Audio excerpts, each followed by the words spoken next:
until we shift that mindset, we are going to hold ourselves back and have nowhere near the amount of impact and benefit we can. We live in a world and a society where, fortunately or unfortunately, corporations have ultimate influence, power, and control. How on earth can we hope at all to have any power, influence, or positive impact if we're completely excluded from that game?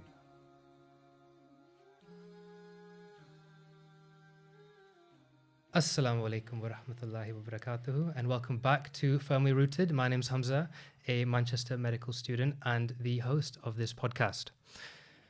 Roots' mission is to give the foundational knowledge to Muslim university students, because at Roots, we believe that the Muslim students of today will shape the Ummah and society as a whole for tomorrow. And for that reason, I have no better example of shaping the Ummah and changing society than the person in front of me, this inspiring guest, Shinaz Navas, the CEO of the Nia App. Welcome, Shinaz. That's a very, very kind intro. Probably too kind an intro, but really appreciate it. Awesome to be here. Of course. And Jazakallah khair for coming all this way to talk to me. So I can imagine a lot of Muslim students already know about the Nia App. If they don't, I'm sure you'll have a very good pitch for that in a few seconds. But before we get into that, who are you, Shinaz, and why should people listen to you today? What a question. So, just a bit of brief background. I studied economics at the LSE, graduated about 10 years ago. And early on in my career, I took the dark path that a lot of university economics graduates especially take, which is to do management consulting, maybe a bit of finance here and there. Pretty quickly, like almost everyone in that field, lost faith that this is what I really want to do. Asked myself the hard questions of, is this really what my purpose is all about? Is this what I really want to do? Alhamdulillah, I was fortunate early on in my career to find a passion, which was education. And that enabled me to move into education venture capital. I'm sure we'll talk about this more later. But in a nutshell, I was able to spend a few years investing in education companies. Alhamdulillah, I was able to back companies that went from 0 to 25 million users, a lot of revenue, a lot of impact, a lot of jobs created. Really opened my eyes to what's possible. Of course, I don't take any credit. Alhamdulillah, all outcomes come from Allah. And it just really inspired me to learn what's possible in this space. And that took me to Niyyah, which again we'll cover later. But Niyyah is all about helping Muslims understand and apply the Quran at the greatest scale possible, inshallah. And on that journey particularly, we're now 2 years in. Very happy to say, alhamdulillah, we are the furthest ahead in terms of venture capital backing, in terms of product development, iteration, shipping, and even already our content has reached millions of people. And I believe we're on a path, inshallah, to reach not just millions, but eventually hundreds of millions and billion plus people through our app. So that's what we're trying to do. Very early days, and I hope I can share some of that to be beneficial, inshallah. SubhanAllah, amazing story. And I think let's get straight into the Niyyah app and talk about that because it is your passion, it's what you dedicate everything to. So tell us more about the Niyyah app and how it's changing things for the Ummah. Absolutely. So inshallah, we will change a lot more for the Ummah. We're still very, very early days. But the overview of what Niyyah is, it's a mobile app that's designed to help Muslims understand and apply the Quran in less than 5 minutes a day. The way it works is that you can download the app, use it anywhere, anytime, and in a very short, bite-sized, engaging way, you can take lessons from the Quran that are relatable to you, that are applicable to you. And the reason we do this is because we all know the Quran is the greatest gift we have as humanity. Unfortunately, most Muslims, including myself, we don't really understand it. Even if we do, we barely apply it. And we really believe that individual, society, the world as a whole would be much better if we actually applied the Quran in our life. So that's what we're trying to do. Still very early in our journey. Alhamdulillah, as I said, the content itself has reached millions of people, mainly through different platforms. The app itself has reached over 50,000 people. And we have thousands of people now engaging with it on a very consistent basis, getting meaningful impact, getting transformation. And we're hoping to scale that much more, inshallah. Amazing. And me and Rayan were using the app just before you came. And alhamdulillah, it's an amazing app. Rayan compared it to Duolingo in a way, in that very bite-sized, gamifies things. It's got that streak going to keep you on the app. And I think a big part of it seems to be little but often and consistent is what it allows kind of users to do to learn about the Quran. That's absolutely right. And I'm really glad you brought up Duolingo because I think Duolingo is a wonderful case study of what's possible. Today, I mean, for anyone who's not familiar, it's a language learning app now prevalent in culture, society as a whole. In the space of about 10 years, they've now reached 100 million monthly active users, 35 million daily active users, and now there are more than 10 million people around the world who have streaks over 365 days, which is phenomenal. Now, imagine if you did that for the Quran. Imagine how powerful that would be. Yeah. And I don't see any reason why we, or at least somebody with the right intentions, the hard work with Allah's will, can make that happen. So that's over 2 billion Muslims. Why can't you get those same Absolutely. numbers? Absolutely. Yeah. And another thing that we both noticed is that you can tell you really care about what the users think. You do not lose out an opportunity to get feedback on that app.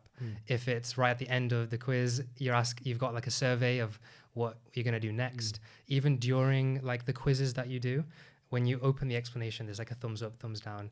You press thumbs down and give us 5 words why you have bad feedback. So clearly you really care about your users. Tell me a bit more about that. Absolutely. I think for us, I mean, similar to Roots, we really want to meet people where they are and cater to their needs and what they're looking for. Because, as you said, there's 2 billion Muslims. It's such a diverse ummah. SubhanAllah, there's so many people at different places. And I think it's very hard to get something that's really personalized and tailored to you. I think we're moving to a world where people just expect that. And that's our hope. Our hope is that we can give you something that's not just bite-sized and engaging, but really tailored to you. And a big part of that is listening to and applying feedback. And it's not intimidating. It's not intimidating to go on the app and get these bite-sized pieces of information, which is what we're trying to do at Roots as well, which is making sure that anyone can come to a Roots class, anyone can download the Nia app and just start learning and not feel judged that they have no previous knowledge, which it can often feel like with maybe other forms of Islamic education, like the traditional forms. So I think Roots and Nia, very aligned, 100%. doing different things, but for the same purpose. And absolutely. I love the mission behind Roots. I think it's amazing what you guys have done along the way. Of course. And if anyone is intrigued, then please Niyyah.app to find out more about the app and to download it. So Jazakallah khair for talking about Niyyah there. Absolutely. So before that, you introduced yourself, introduced your experiences, and clearly you've got like an interesting journey. You went to LSE, and then from there, it sounds like I had a look at your LinkedIn, and it's not your first rodeo when it comes to startups. You started off your startup world with Ticket, which didn't last long. That is such a throwback. I don't think anyone has asked you about Ticket in about 5+ years. So so thank you for bringing that up.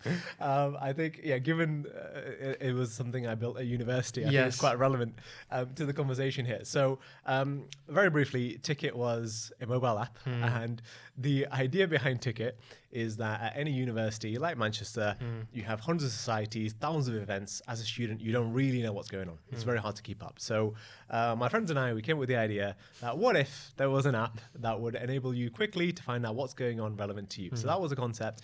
And I think it's relevant for me to just take a step aside and say, I started this in my final year of university, or the summer before that. Up to that point, I was around 20 years old. Up to that point, I obviously went through the usual schooling system, went through 2 years of my degree. At the time we founded it, I was actually in the middle of a finance internship. And frankly, that is just an important point I want to highlight. Up to that point in my life, 20 years in, I had never, ever done any piece of work or study that I enjoyed. Ever. Which to a lot of people, it's like, yeah, same. Cool, man. Like, what are you? But I think that's important because that is often the norm for a lot of people. I think a lot of people resign themselves to the fact that at the age of 20, 25, 30, whenever, that I can't do something that I really enjoy. I have to find work and I have to earn money, and those things are true. You have to do what you think you have to do. Yes, exactly. Like we believe that we have to get a job that's stable and a certain income, and those things are true. I'm not saying those are not, but I do not believe that is mutually exclusive to doing something that you love. And Ticket is a great example of something that did not work. It horribly failed. But importantly, the few months I spent on that project, we called it a company because it was an incorporated company. Opened my eyes. Still on company house. Yeah, fair play. It's Dissolved, still on company's house. It really crucially opened my eyes to the idea that I could love the work that I'm doing, which the schooling system, the education system, the jobs I'd done up to that point taught me was made me believe wasn't even possible. Yeah. So that was a really crucial point for me. Interesting. And obviously you studied economics at LSE. Yep. And did you enjoy that degree? Why did you choose economics at LSE if it wasn't something you liked? Good question. I could go on a whole rant here. I'll try and give you the short version. So early on in my life, maybe 15, 16, I wanted to do medicine, like a lot of brown people, including yourself. But just to be clear, my sister does medicine, right? And I love her and I really respect her for it, and it's great. A lot of my best friends do medicine. And at that point, I wasn't really aware of any other options, to be honest. And I was convinced by mainly my father, who said, don't do it unless you really, really want to, which is such a simple piece of advice, but for me, a transformative piece of advice. Because as you know, medicine is really hard. And it's hard. Doing anything in life to a high standard is hard. And if you don't enjoy it, you're going to struggle more than you would if you did. That's a simple truth. And when I got to A-level, I took economics, my first kind of introduction to it. I studied economics at university for no other reason mainly than I enjoyed the A-level. It's as simple as that. So I thought, you know what, if this is the one A-level I enjoy the most, or truthfully dislike the least, I should do a degree in it, especially since it seems to have reasonable job prospects, which matter. So that's how I got into the degree. To answer your question, no, I did not enjoy my degree, but yeah, happy to discuss more on that. My dad's favorite phrase, he says it like every single time he talks to me, when we're talking about medicine, you have to enjoy it, man. You have to enjoy it. Absolutely. Because he sees how much work I put into it, and it is true. I really do enjoy medicine. It's a passion of mine, alhamdulillah. And if it wasn't, I don't know how I'd survive the 5 years. Your father is a wise man. That is good advice. My parents never actually forced me or even pushed me into medicine, even though my dad's a doctor. But I think it might have been the AGSB effect. For those that don't know, AGSB was the high school I went to, as is Shinaz's high school, as we've just found out right before the podcast. Was there any pressure from your friends, peers at AGSB? No, not at all. I was fortunate to have a diverse group of friends who did different things. A lot of my friends did medicine. A lot of them enjoy it. But I wanted to do a degree that I at least somewhat enjoyed, and also had some job prospects. And for me, economics just made the most sense. Yeah, definitely. And then moving from kind of economics and your degree, then you go into VC, venture capitalism, Deloitte, and then you are kind of at a education technology VC specifically that you mentioned.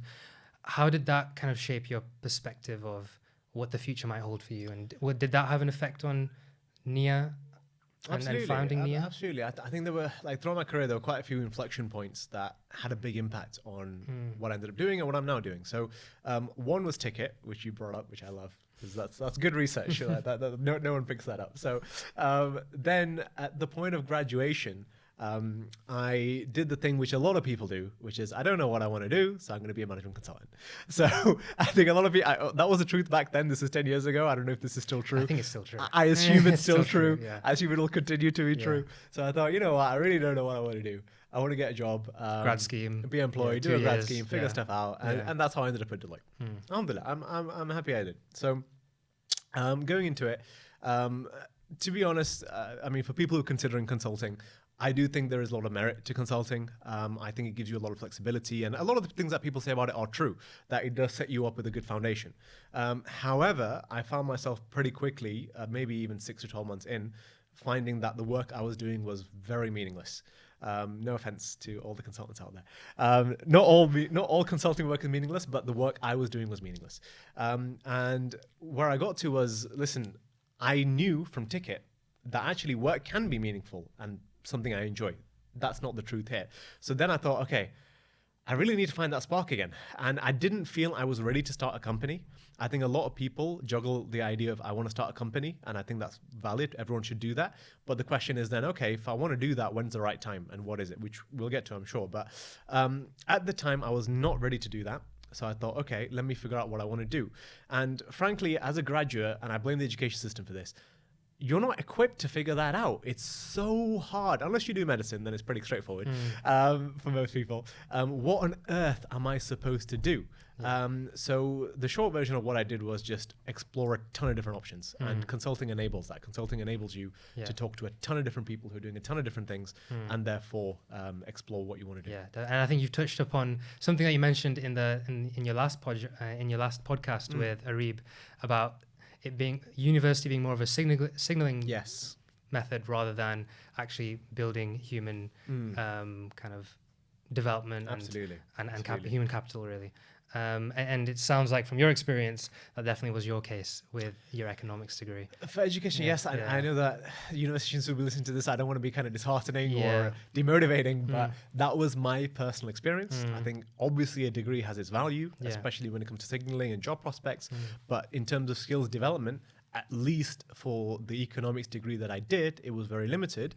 That's why I think getting experience outside of my degree, like building ticket, like the work experiences, I think is absolutely crucial. Not just for getting a job. I think a lot of people do it so they can put stuff on their CV and then get a job. Fair, you should do that. But actually, I think the more important thing is it helps you figure out what you want to do. Interestingly, me and Rayan, we were researching kind of stats behind Muslim founders, and IFG actually published some statistics. And interestingly, you say that, but no Muslim founder that has been VC backed has had anything below a bachelor's degree. So it seems like it's still important, do you think? And why do you think that's the case? I think that's a great stat. And I think that does come down to a lot of self-selection. I think that we live in a world that there's many aspects here. I think one is we live in a world where anyone who wants to pursue something, venture or otherwise, is taught that you have to have a degree first. And I think to an extent that still holds true. I think it's going to very quickly and drastically change, but it's true. So I think that's part of it. And I think there's a self-selection element that if you're able to get into a great university and get a great degree, or any to be honest, all universities have selection mechanisms, that just signals more likely that you are likely to do well. And then the final part of this is the structural part, which is VCs. This is changing now. And by the way, just to pause and take a step back, what's a VC? Just for the people that don't know. Venture capital fund. A fund that invests in early stage startups or late stage startups, giving them the capital to grow and reach more people and achieve their business goals. My last point is, I think VCs have traditionally had a stereotype or a bias that they want to back people with degrees. At least dropouts, if not completed degrees, preferably dropouts. So I'd say those are all structural factors, which are separate from the fact that the degree doesn't, I do not believe the degree helps actually you become gives a better you value to build a business. So the question is, let's say I'm a Muslim really interested in building a business, maybe not now, but maybe one day. What can I do now to prepare myself for then that one day eventually getting to that stage? Do I need to build a ticket that fails to learn the lessons? What do I need to do?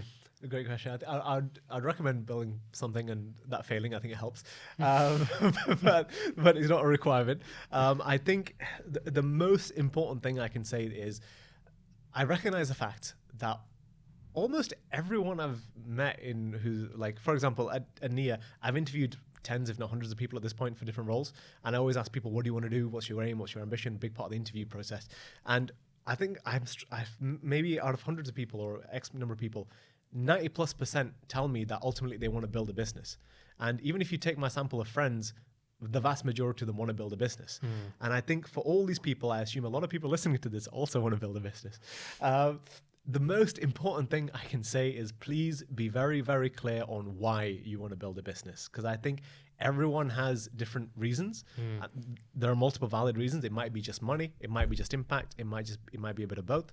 But I think it's absolutely crucial that you are clear on why you want to build a business.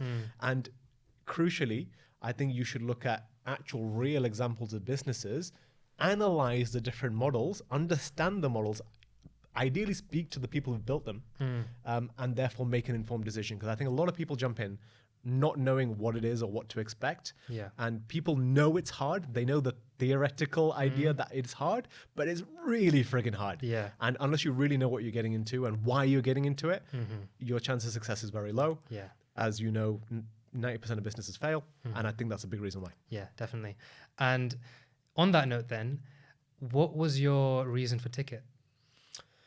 Great question. I think Ticket was like, it stemmed from a place of there wasn't a good why. This is before I was able to take my own advice.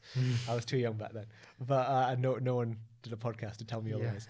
So back then it was as simple as I hate what I'm doing. I don't want to go into finance. I don't think this economics thing is my passion. But this problem I'm actually really passionate about this problem because I was part of multiple societies at university. Yeah.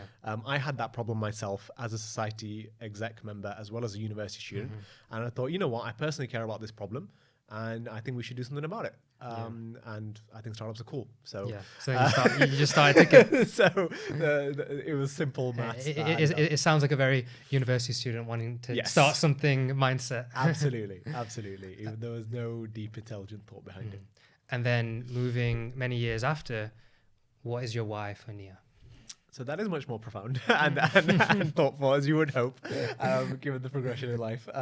So for me, I think a lot about what I want to do and why I want to do it, to the point it's probably obsessive. My friends think I'm a bit crazy, but I've spoken to Ishaq. He definitely has that view. Yeah, I don't know what he said, but he's the same. He is the same. So he I can see you guys getting very along. Yeah, we get on very well because we have a very similar view. So I'm the kind of person, I've said this before to other people, that I will run like quarterly life strategy sessions. I do weekly reviews. I have like a super detailed structured Notion page that breaks everything down. So the reason that comes back to Niyyah is I was always asking myself, what is my purpose? And I think a lot of people are familiar with the Ikigai framework, which is it's this Japanese framework. Ikigai means reason for being. And the idea is to find your purpose or reason for being, you need to find the thing that's at the intersection of what you love, what you are good at, what can earn money, and what the world needs. Yeah. And I assume a lot of people are familiar with Iqbal Nassim. He has his own variation of this, which is those four circles in a Venn diagram with a circle all over it, which is what does Allah want you to do, which I think is really beautiful. If you haven't seen it, please check it out, Iqbal Nassim. And for me, what I'm doing just absolutely perfectly, alhamdulillah, meets those boxes or circles. And that was the core reason why. Yeah, amazing, subhanAllah. And we've talked about, starting that business. It's really difficult. And here are the skills you need to do. It's okay if you fail. But I think let's hone on that idea of business. Like, what are we talking about when we say the word business? And how does that relate to Muslim students? And the reason that I say that is because, well, first of all, even getting to the idea of business, I think takes a while for students. When I go to ISOC events and you look around, you see medics, dentists, engineers, people that are looking to go into the corporate world. Typical. But then even out of those outliers of people that do want to start businesses, it doesn't look like a Niyyah. It looks more like a thobe business or a shoe business or a hoodie business, very, very typical uni student business. Yes. And I wanted to paraphrase a quote that you said on one of your posts on LinkedIn, which is, and it was the idea of thinking big as a Muslim, thinking huge, maybe in a way that you've never thought before. And you said, quote, "In an age of trillion-dollar companies, we need, with capital letters, need to think bigger. At Niyyah, we've heard time and time again that our aim is to build a unicorn," which means like $100 billion company. It's too far or it's impossible. But in the context we live in, I believe that's not far enough. Do you think more Muslim students, more Muslims need to adopt that same mindset? I'm really glad you raised this. The short answer is yes. And the reason why, there's many reasons why. Let me start with the main reason why. The main reason why is as simple as the fact that if you work hard with sincere intentions, with Allah's will, there is literally nothing you cannot achieve. I was actually having this chat with a member of my team earlier today, where I was saying, listen, I believe, and I don't think this is controversial, each of us has a purpose given to us by Allah. Some of us, I believe a lot of us actually, have unique abilities that Allah has blessed us with. And for those of us, which I think is a lot of us, is we have a responsibility to use that to do as much good as we possibly can. And I think that is the fundamental truth which led me to say those things, which is if we live in a world where there are so many people, I mean, when I was young, Bill Gates was the richest person in the world. Maybe he was worth 30, 35 billion. Absolutely crazy. We live in a world where people are now worth $200 billion, right? We live in a world where you can build $1 billion valuation company in the span of a handful of years. So in that world, as Muslims, we are currently excluded from this. But if we really want to reach, benefit, impact as many people as we possibly can, that is what we need to do. We're not doing it right now. And frankly, from an Islamic perspective, there's no reason why I don't think we should be doing it. Yeah, and why? Why aren't Muslim students or Muslims in general, as represented in that pool of ultra successful people that are building huge things? I think there's many reasons. I'd say one is, unfortunately, if you look at the global Muslim population, even the Muslim population in the UK, we unfortunately are very economically disadvantaged compared to other communities. For example, the other monotheistic faiths like Christianity and Judaism, per capita, we are far behind these other faith groups. That's the reality. And that creates a gap which is very hard to fill.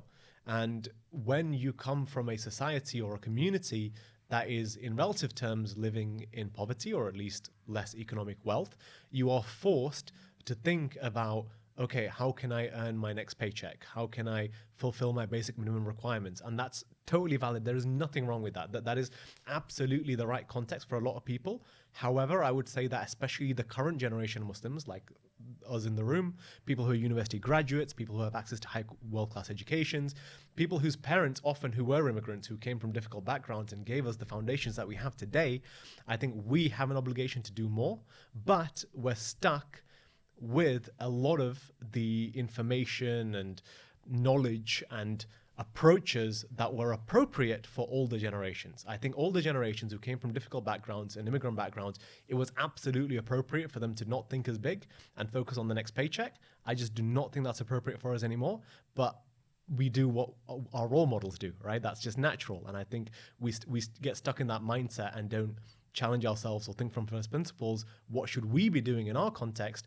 And it's not anyone's fault. We default to what other people did because we think that's the easiest thing to do. It's the path of least resistance. But I think that needs to change. Definitely. And I can speak from my own experience. Obviously, I'm a medic, which is the definition of a stable, older mindset kind of, do your degree, get your job, you're on a 10-year path after that, and you'll be a consultant one day, and you'll do that same thing over and over again until you retire or die. And very recently, I've been really interested in kind of the health technology, kind of startup space, medical technology. And there's not that much information from your own kind of community. 100%, You have to 100%. Leave that kind of your own community and venture out into other communities 100%. to find that information. And what I realized, I came to London on Monday to go to a med tech kind of conference for 2 days. And I learned so much, realized how difficult it is, realized that it's impossible to do it on your own.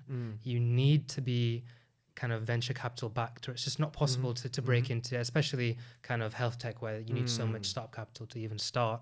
And in my head, I'm thinking, no wonder, especially Muslims that don't have connections and don't have this information. And even if they did have this information, would never consider doing this because it's just way too big, way too difficult, and way riskier than just doing the usual. I think you've absolutely hit the nail on the head. I think I touched on one point, which is that we follow the path of least resistance. We follow the examples that were set before us without thinking about how does that apply to my context. I think that's one. And the other is you're absolutely right. We are at a disadvantage because we don't have the connections. And I'll keep going back to the other faith groups just because it's an easy example to compare and we have the data to compare.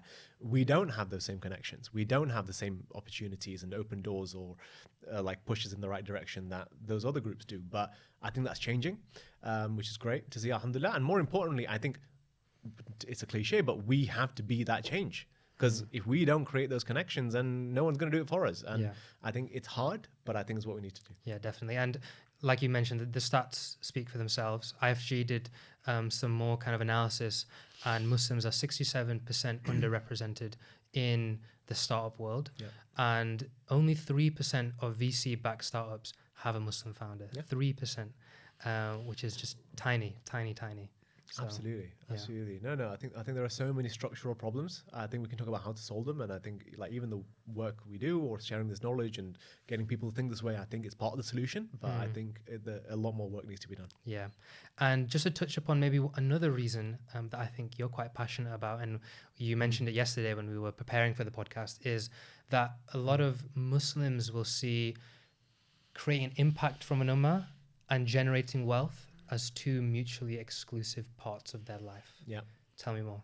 Yeah, this is a topic that's very close to my heart. And I think it's one that actually is very problematic, even if people don't realize it. I think often, and I see this in many contexts, and we can go into it, I think people often, exactly as you said, feel that, okay, I want to do good for the Ummah, I want to benefit the Ummah. There is no Muslim who doesn't think that way.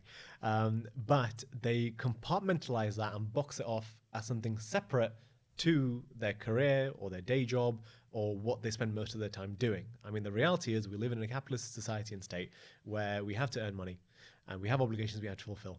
And to do that, we have to typically work a day job or do something that requires the majority of our waking hours. And we, for some reason, believe that can never be the same as benefiting the Ummah, which I hope, in the case of Niyyah and many other organizations like Roots, is proving otherwise. And I think until we shift that mindset, we are going to hold ourselves back and have nowhere near the amount of impact and benefit we can have as individuals or collectively until we shift that mindset. Yeah, definitely. And to read another quote of yours, I like quotes, gives context, is you said, quote, "The key isn't avoiding wealth. It's pursuing it with the right intentions and using it strategically to create lasting change. When we build successful businesses, we build influence. When we generate wealth, we create opportunities to solve real problems." No, thank you for bringing that up. So I think a really good example of that is when I talk to investors, especially Muslim investors. I've had actually investors say to me, listen, this is nice. If it was a charity, I would donate. And that's totally understandable in isolation. We need charities. People should donate to charities, and that's important. But we have to take a step back, look at the context of the world. And I think this is really important for university students especially to understand. Like, we live in a world, as I said, not just of trillion-dollar companies, but we live in a world and a society where, fortunately or unfortunately, corporations have ultimate influence, power, and control. And as Muslims, we care about having a positive impact on the world. How on earth can we hope at all to have any power, influence, or positive impact if we're completely excluded from that game? Yeah. If we're outside here doing just charity, just volunteering, which needs to be done, do not get me wrong, it's wonderful stuff, people should do it. But if we allocate our thinking and doing about benefiting the Ummah purely to the third sector, we are excluding ourselves from actually the number one way to impact, influence, and empower the world and our community. Yeah. And on that note then, we've mentioned how it's important to have connections, it's important to have this influence. To break into this world of startups and building big businesses and venture capital, do you need to have lived that life, gone through Deloitte, gone through a VC corporation where you're a VC yourself? Is that important? Because, of course, that's part of your experience. For sure. So this is a super relevant question. And I know it's very easy for me to say no because I did work in VC and then I built a VC-backed startup. But I think it's important to acknowledge that I had never heard of VC like when I graduated. Didn't know what it was. Okay, maybe I'd seen the term floating around, but I had no idea. Even when I started in a VC fund, that's only when I realized what it actually is and what it can unlock. And for sure, we can talk about that if that's useful. But I think the really important thing to understand is taking a step back, looking at the macro view of the world, and especially you as a uni student. Unfortunately, we're trapped in this paradigm where it's very hard to think long term or think big. Because very few people do that, and schooling and university and even our community actively discourages that. We're taught to think about the next exam, the next job, the next promotion, and you should think about those things. But that shouldn't be 100% of your time. You should at least spend 10-20% taking a step back and thinking, what context am I in? What can I achieve long term? Because alhamdulillah, we have pretty long life expectancies now. So the point I'm making is, if you actually take a step back and think about what does it take to build a business, raise VC funding, and go far and have insane amounts of impact and scale. Never, ever in the history of humanity has it been easier to do that than now, ever. And it's becoming easier by the day if you look at the models and platforms that are coming out. It is genuinely possible now for one person to build a company that would have taken 10, 20, 30 people to build 5 years ago. That's the reality. So in that context, no, I don't think you need all these things. You need to be clued up. You need to work hard. You need to understand what is VC, what is startups. You need to study examples. You need to try and talk to people who at least have basic understanding in the space, which is actually way more doable than you think. And therefore, you don't need the connections to make it happen. Yeah. So there's two things there. There's obviously connections. There's learning about the sphere. And then there's hard work. We kind of touched upon the connection bit. We've touched upon the know-how slightly as well. Maybe we can go into that in a bit more detail. But hard work, you've mentioned that a few times. And then before you mentioned real hard work, like really hard. Yeah. Like, can you define Oh. real hard work? Like, what does that mean? So this is a big topic. I think it's something that different people have very different views on, and I'd be keen to get your view actually, as obviously a university student coming to a graduate. Obviously, you have some founders like Elon Musk talking about how they used to work 120 hours a week and slept in the office and blah, blah, blah. And maybe there's a time and a place for that. I'm not of that view. Have you ever done that? Not quite. So for me personally, I think what's important to understand is I believe that hard work is essential. I think we all do. The question is, how do you define hard work? And I'll give you real examples with real numbers to make it practical. So when I did my first ever internship in finance, every single week I was working 90 hours, which is insane. I did not believe that was even real. I was like, I saw some articles saying this is what until you do. Just said that, I did not think that was real. Yeah, so because I know in America they get medics to work 80 hours a week. That's only because that's the legal limit. You cannot let a doctor work more than that. And 90 hours is what?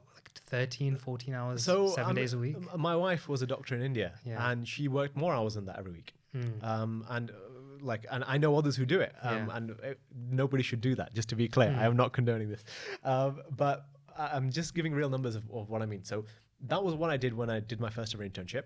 Then when I went to consulting, I did about maybe 60, 70 hours a week. Still too much. And now that I'm building Niyyah, on average, I probably work 55 to 65 hours a week. There are bad weeks where I do more, maybe 70, 75. And the honest truth of the matter is I don't think that's appropriate for everyone.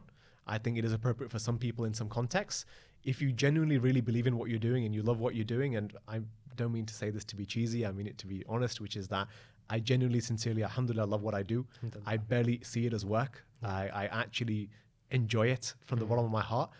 I think in that context, it's totally appropriate to work 65, 75, maybe even more hours a week for short periods of time, not long periods of time, because that's not sustainable.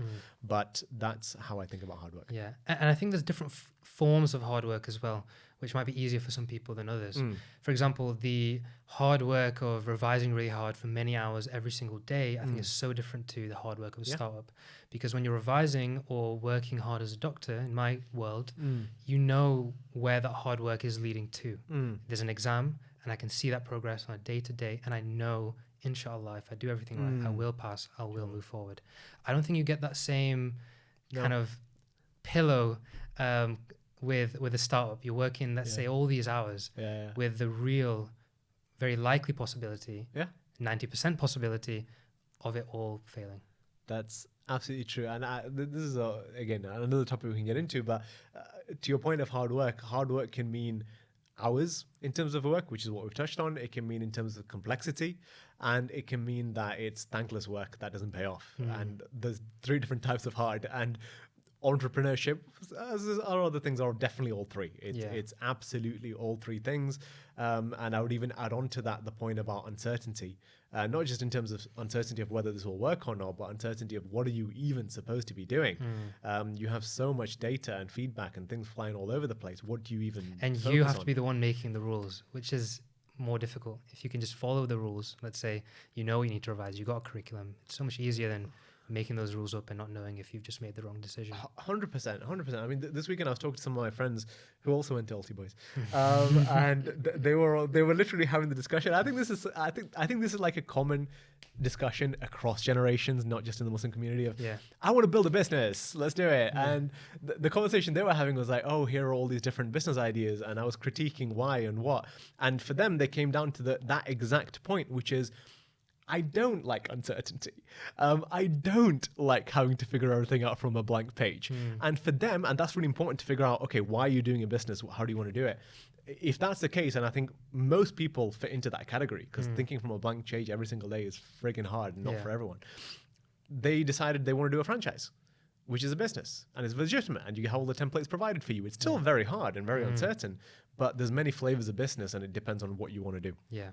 And do you think if someone isn't ready for that uncertainty, is that because that's just that's their nature? They shouldn't go towards a higher risk tech startup, or do they need to fight that? Is that some reprogramming that they need to do from the years and years of following orders? Absolutely. So, I mean, one thing I can say from my experience, almost 10 years of experience now in education, many other things, including business, is like we often surprise ourselves how much we can do.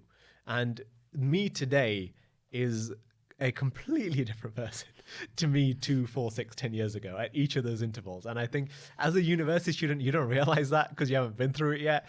Maybe you're scrolling through your Facebook post from when you were 14 and that gives you a real glimpse into how much you can change as a person. You're like, how on earth did I say that? I definitely feel that way. I think we've all been there. We've all been there. But I think that is relevant because the exact same principle applies to business, right? Where today you might be someone who's terrified of taking a risk, and that's okay. But if you wanted to and you figured out for yourself this is your purpose, there's no reason why 2 years down the line you can't be that person. Yeah. And I would say I found that with myself in terms of my own ambitions and how I operate. Yeah, definitely. So now let's say all these Muslim students, they're listening in, I'm listening in right here, and I'm thinking in my head, wow, I'm inspired. I want to think big. I want to change the world. I want to change the ummah, society, everything. I want to start a tech business. I want to start something. I want to take that risk. Me being a university student, where do I even start? For sure. So it's firstly, I just want to say I completely empathize with how difficult that is and also how common that is. I think a lot of people feel like they're alone. And in terms of feeling insecure or uncertain, I think it's normal. Everyone feels that, including me all the time, even all these years on. So that's the first point, is to just feel comfortable in feeling uncomfortable, because it's normal and it's needed. And step one is some self-reflection and really thinking about what is your niyyah, right? What is your intention? And I don't mean that to be a pun, but I mean that sincerely to ask, like, knowing yourself as well as you do, because after all, no one knows you as well as you do. That you've got to ask yourself, who am I and what do I really want to do? And there's many ways to do this. One is the Ikigai framework I mentioned, which it's a nice framework. I do think it's a bit hard to nail down. It takes time. So it's one way to do it. And it feels quite abstract, I think, if you're just starting from zero. Like, I tried to do it with my sister. So my sister's much younger than me. When she was 15, I tried to do this. We got completely lost. Anyway, I think it's useful as a sense check, but a much more useful thing I can recommend actually is ask yourself, if you're 20, who do you want to be when you're 30? I think that is a much more concrete and useful question. Like I ask myself, who do I want to be when I'm 40? And I paint a picture. And to be clear, you should actually paint multiple pictures when you're starting. And you ideally want to back that up with real life examples. You might look at people like, I don't know, you might look at Sheikh Omar Suleiman and think, I want to be like him. You might look at Shinaz Navas. maybe not. We'll see. But you might look at someone like Ibrahim Khan, who's the founder and CEO of IFG, who mashallah has done incredible things, went into corporate law, now built a great business. And there's countless examples, right? But you have to ask yourself, who do you want to be? And try and find real examples. It doesn't have to be a real person. But if you can answer that question, or at least write a few options to answer that question, that is an incredible foundation to build on. Then you can think about, okay, what business should I build? If you realize that, okay, I want to be option A, B, or C, and one of those options is to be a successful entrepreneur, great. Then you ask yourself, okay, what has that entrepreneur built? Have they built a lifestyle business or a bootstrap business which did not raise funding? It built itself through hard work, through sweat and blood and money on its own, didn't raise any funding, totally valid. Or is it a business that requires investment, which is a different topic? And I'm going to stop there because these are like two very different paths and there are many, many, many other considerations. But if there was one single practical exercise I would suggest, it's that one. Okay. And once you've done that exercise, of course, it's more of a mental thing. And often people really want action. What can I do? What can I do? What can I learn? What can I put myself into? What situations? Any recommendations there? Yes. So it depends a lot on where you are, right? So you might be someone who has a very open blank page and you have wildly different options in front of you, which I like. When I was a university student, that was my reality. I thought there was a part of me that really wanted to be a policymaker, part of me that wanted to be an entrepreneur, part of me that wanted to be a consultant, right? Varying degrees, but they're three very different people. Yeah. So at that point, given I was so uncertain, and I suspect most uni students are, I would then work hard on testing and validating those ideas. I would think, okay, what do I think those three things actually mean? Yeah. The truth is, you have no idea, probably, because it's not your fault. You're 20 years old. You haven't had a chance. Yeah. I would define, what do I think those things are? What are the good things? What are the bad things? And then you need to talk to those people. Ideally, people who are at the top of the game. That's not possible for most people. That's okay. You want to talk to people in those spheres and understand, okay, were my assumptions actually true? Probably not. But in doing so, you achieve some huge benefits. One is you actually build clarity on what you want to do. Yeah. You build connections that will help you get there. And you have the ability to properly prioritize and build a roadmap, which you can't do without doing that. I know it's hard. I know it's not an easy answer, but that is so crucial. And that is one of the most important things that have enabled me in my career to figure out what I want to do. And I think subconsciously, I'm kind of doing the same thing right now as a final year med student, because final year med student, it's like, okay, my life could either be for the next many, many decades, like a consultant, like a medical consultant, like a surgeon, for example, or it could be something in like the startup world, business world. And I've started to try and validate and figure out what that life might look like for me. So my clinical interest is pediatric surgery. So I've spent a lot of time with pediatric surgeons and publishing papers in pediatric surgery. And on my elective that I did actually in London, the one question I'd ask every single pediatric surgeon would be, what is your life like? Amazing. How is your home life like? And one trainee started crying in front of me while answering that question. And I was like, okay, so this makes sense. And all the female surgeons had no kids, which makes sense from the lifestyle they're living. 12-hour shifts is so normal. I'd turn up 8 a.m. For like the handover between teams, and then I'd be there till like, let's say 5 or 6, go home, come back. Those same doctors that were there last 8 a.m. are now handing over to the next team. So 24 hours is a possibility. So, but I love that specialty. It's so incredible. Nice. With a child that is going to die and then doing a surgery, and now they will be okay for the rest of their life. That's the one amazing thing about pediatric 100%. Surgery. So there's that balance. And on the other side, it's like, what if I did start some sort of health tech business that changed millions of lives through this technology? And that's now where I'm going to like these health tech conferences and seeing what is life like for these guys, and what is it like to give up on clinical medicine, and how would I be okay with that? And like, how high is the threshold to get into this, and how difficult is it? And what I feel as though is actually the business side is probably more hours and more hard work in some ways than the clinical side. So still really stretched. And I think I'm just halving my free time into those two bubbles. Like, what does my life look like in 10 years? This is an amazing example. So building on that then, so already you're sharing a real example of what I just mentioned. So you've got option A. Option A is super clear. We don't even need to talk about option A right now.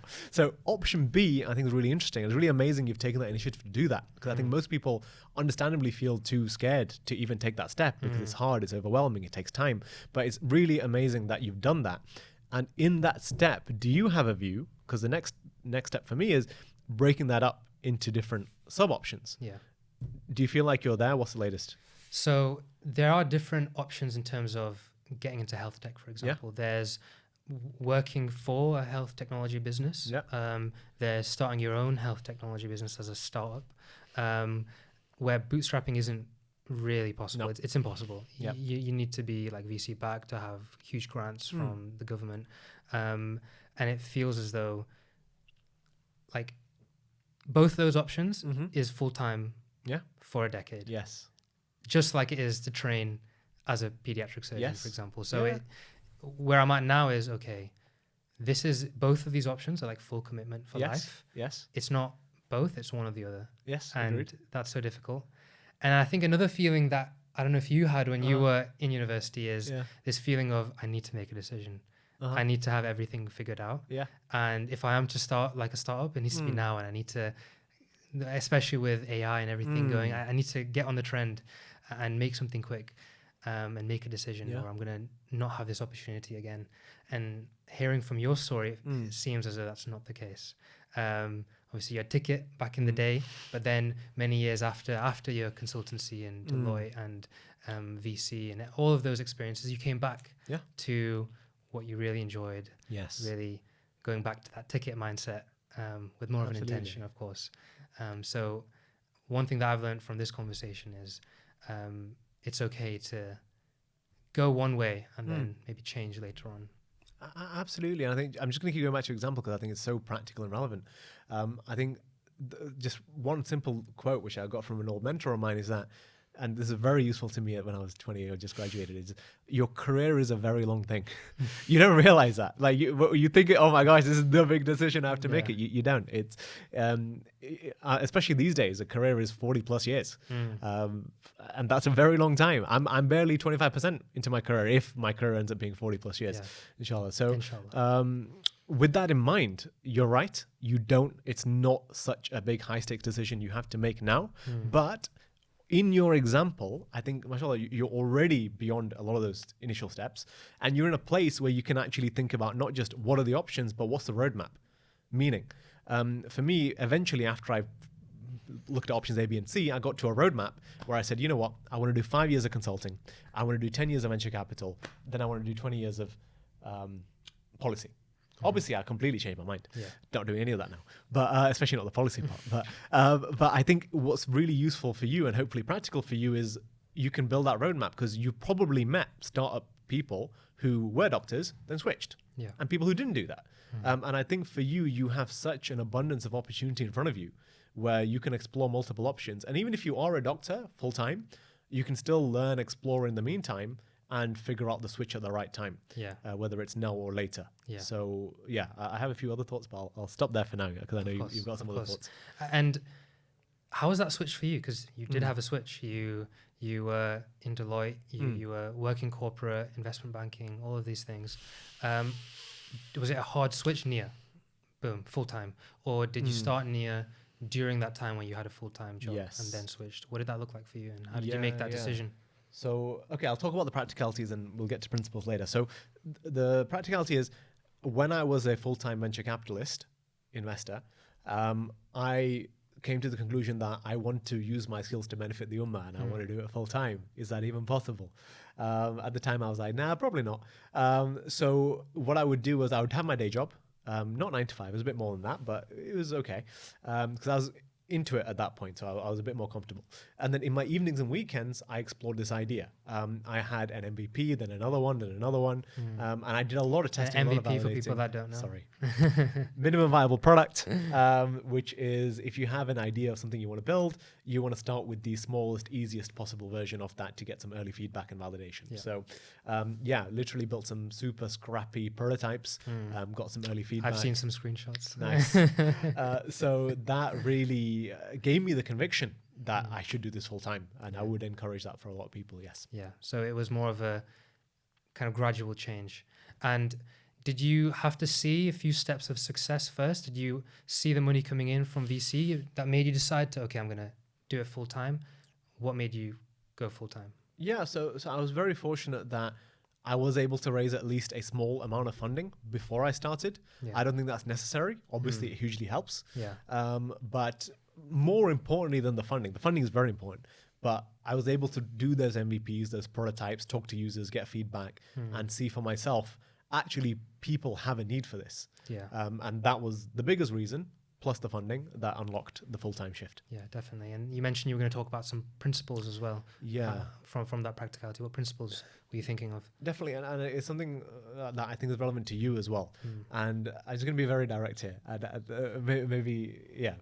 Hopefully not harsh. But one of the reasons I don't do medicine, and one of the reasons I actually would discourage a lot of people from medicine. As do I. My brother's okay. My brother's not doing medicine. I'm glad. Okay, good. Neither of my brothers. So as much as I have a great deal of respect for medicine, a lot of people should do medicine. Absolutely. The biggest reason I discourage people from doing it is because the harsh reality for the vast majority of doctors is that if you weren't doing what you're doing, someone else would be doing it. That's my view. And I'm happy to discuss otherwise, but that's my perspective. I can't disagree with that. And I believe that somebody of your intellect, your hard work, your ambition, the blessings you've been given as an individual, I think you have the ability to do something, inshallah, that is uniquely powerful and impactful. Now, that's not necessary. It's not a requirement. Yeah. But I think as Muslims, we think about striving for ihsan, and we think about what's the absolute most we can do for the sake of Allah and using the blessings that we have.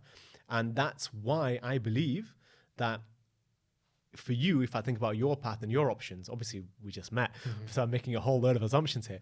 But I believe, just having interacted with you over this time, that inshallah, in the world of med tech, you could do something there, given it's so nascent, given there's so much opportunity, given there's so much scalability, that you could do something there which is absolutely transformative, game-changing, affects millions of people, inspires future generations of Muslim founders and people in medicine.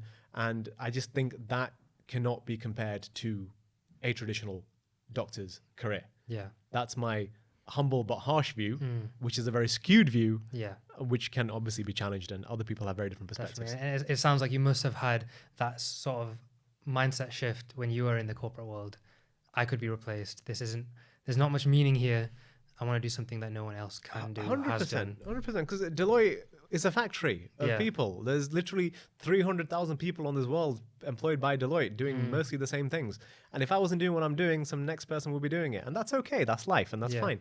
But I just think in my context, given that I feel so privileged to have all the blessings that I have, the education that I've had, the family support that I have, the fact that unlike my parents, I don't need to support my parents, which is a huge privilege that I'm very thankful for. I know that's not true for a lot of people, but given those things are true for me, I think I have to challenge myself to set the bar in the way that I have. Yeah. If that's not true for you, then you shouldn't, and it's not fair to do that. So I don't want to put undue pressure on people to say you shouldn't do this. Okay, for some people, it's absolutely the right thing to do. But in my context, and that context which is shared by other people, I do think it's the right thing to do. And it sounds like if you have those privileges that other people don't, if you're not using them, that's almost a disservice to those that don't have it, that could have it, that could I do believe those so. things. I believe so. Yeah, so it's almost a responsibility in your mind. That's my humble opinion, yes. And do you think losing that stability and chasing that unique kind of value that you could bring, is there real risks involved with that? You know, let's say that you leave that stable job and everything doesn't work out, which often it doesn't in 90% of cases. Are you in a really bad situation if that happens? Because that's maybe another reason why Muslims are scared of that reality. I think you're absolutely spot on, and I think it's a very real risk for a lot of people and a real concern. But on this, I'll say two things. One is that ultimately risk comes from Allah, provision comes from Allah, and if you do the right things with the right intentions, He will provide for you. He tells you that time and time again. If you study the example of any prophet, that is true, and we know that. And it's hard to put conviction in that, but I had a really good chat with one of the best founders I've ever met. He built one of the biggest Muslim tech businesses, and he was like, he would challenge himself, do I really trust Allah? Because if I did, of course I'd do this. And that's a challenge I think we should challenge ourselves with, because that's the right thing to do. And then the other thing I'll say as well is, actually, if you go on to become a founder in something that is risky, you will learn more, develop more, and enable yourself to be much better positioned to earn more. And there are real data points that prove that. I have real friends who left a corporate career, did a startup and failed, and ended up in a much better place in a corporate after that. Because corporates recognize that these things are true, and you do gain those skills, and you can be a better employee and therefore earn more. Yeah, definitely. Very, very useful, inspiring words. Not useful, inspiring words. Alhamdulillah. And kind of just to finally end off then on, let's say, we've kind of gone through those steps and now we're committed to start a startup. I've got an idea. I want to start this startup. I've kind of got the kind of starting information to get into a specific sphere in a particular industry. Like, what are the different things that I need to check off to make sure that I'm successful? What are the different steps for success in a startup, specifically in a tech startup in your case? Is it building the team properly? Is it talking to users? Is it chasing VC funding? What do I need to prioritize? Definitely. So step one, before you do anything, and I'll always come back to this, is why are you doing it? What are you trying to do? Right. Like, I think so many people skip this step, which is why I keep banging on about it. Like, what is your end goal with this business? In the same way that I said, ask yourself, who do you want to be at 30? Where do you want this business to be in 5, 10 years? If you can't answer that question, please do not start the business. I beg you, anyone who's listening to this, the number of people, I know this sounds very harsh, but I'm going to say it again and again. The number of people who ask them, okay, fair enough, you want to do a business. Where do you want it to be in 5 years' time, 10 years' time? If you don't know the answer to that question, frankly, you are not doing yourself a service. You are not setting off with the right intentions and the right path, and you're not equipping yourself for success. So please answer that question first. Then, based on the answer to that question, if you're going to go down the bootstrap route where you are not raising external funding, really you need to be thinking all about validation and revenue. How do you generate that revenue? How do you make it sustainable? If you're thinking about the venture capital route, which means, by the way, the reason you pick the venture capital route is because you want to ultimately generate something that reaches millions of people to tens, if not hundreds of millions in revenue. Bootstrap means that you really want to build something profitable. You're not trying to go to crazy extreme scale. I'm oversimplifying for time. But if you're going to go down the VC route, you need to think about, okay, how do I build an investment case? How do I get the validation, the team, the narrative to raise funding? But if you're going down the bootstrap route, it's a very different set of things that you need to do. Nice. Very summarized, very to the point. Any final words of advice before we end things off? I know that there's lots of kind of huge principles you've kind of put out there. Yeah. Do things with intention. Use your privilege to do something big. Chase that wealth with the right intentions. Lots of big ideas. Any final really poignant kind of pieces of advice? Yeah, I mean, if there's one thing I wish I could go back and convince myself earlier, it's the idea that you really, really can do something with your life that is perfectly aligned to not just your passion is important, but your purpose. Like, at the end of the day, we all believe we're here for the exact same reason. We all have our own words of saying it. We might say, I want to be the best Muslim, I want to pursue Ihsan, I want to go to Jannah. However you want to phrase it, we all want the same thing. And the only way you're going to achieve that thing is by making the best possible use of your time. Your time is going to be spent more on your career than anything else. So please push yourself and challenge yourself to find a career that aligns with your purpose as much as possible. And I promise you, the barrier or the glass ceiling is much higher than you think it is for what that career is and how much it can align with your purpose. Yeah, definitely. And the passion is just kind of overflowing. Yeah, can't help it. With that point, and to be fair, throughout the entire podcast. Yeah, so, Jazakallah khair, Shinaz, for the passion, for your time, for your wisdom. I think it's very beneficial for myself specifically, and I'm sure for so many Muslims listening. So, Jazakallah khair, and Assalamu alaikum wa rahmatullahi wa barakatuh. Jazakallah for having me. Wa alaikum assalam wa rahmatullahi wa barakatuh.